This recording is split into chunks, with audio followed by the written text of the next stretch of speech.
బ్రిటన్లో breaking news చూస్తున్నాం. రాష్ట్ర ప్రజలు వార్తలతో అల్లాడుతుంటే మంత్రి కేటీఆర్ మాత్రం పార్టీలో మునిగిపోయారని ఆరోపించారు. వరద సహాయక చర్యలు చేపట్టడంలో రాష్ట్ర ప్రభుత్వం పూర్తిగా విఫలమైందని అన్నారు. వరదల కారణంగా రాష్ట్రంలో 30 మంది చనిపోయారని సీఎం కేసీఆర్ పరామర్శించలేదని ధ్వజమెత్తారు. వరద బాధితులను పరామర్శించడానికి కేసీఆర్ ఎందుకు వెళ్లలేదని ఈ సందర్భంగా రేవంత్ రెడ్డి ప్రశ్నించారు. కేంద్రం తాత్కాలిక వరద సహాయం కింద రాష్ట్రానికి 1000 కోట్లు ఇవ్వాలని డిమాండ్ చేశారు. అయితే తెలంగాణకు వరద సహాయం తీసుకురావాల్సిన బాధ్యత కేంద్ర మంత్రి తెలంగాణ బీజేపీ చీఫ్ కిషన్ రెడ్డిపై ఉందని అన్నారు.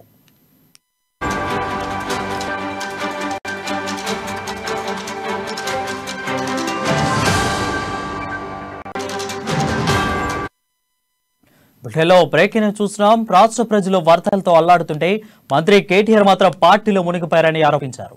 వరద సహాయక చర్యలు చేపట్టడంలో రాష్ట్ర ప్రభుత్వం పూర్తిగా విఫలమైందని అన్నారు. వరదల కారణంగా రాష్ట్రంలో 30 మంది చనిపోయారని సీఎం కేసీఆర్ పరామర్శించడం లేదని ధ్వజమెత్తారు.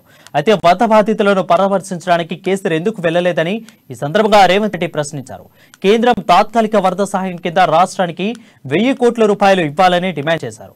తెలంగాణకు వరద సహాయం తీసుకురావాల్సిన బాధ్యత కేంద్ర మంత్రి తెలంగాణ బీజేపీ చీఫ్ కిషన్ రెడ్డిపై ఉందని అన్నారు.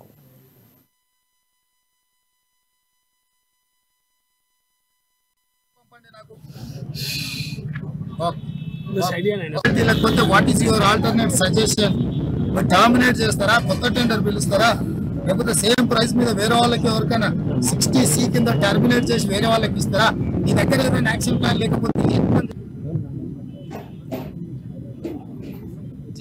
మీరు ఒకవేళ మీకు ప్రాబ్లం ఉంటే మీరు బడ్జెట్ GHMC కన్నా డిపాజిట్ చేయండి, మీరు మెయింటెనెన్స్ కన్నా వాళ్ళకి హ్యాండ్ ఓవర్ చేయండి. మరి ఇప్పుడు వాళ్ళు ఏమంటారు, మేము ఏమైనా చేద్దామన్నా రోడ్ మా చేతుల్లో లేదు సార్, మేము చేయడానికి లేదు.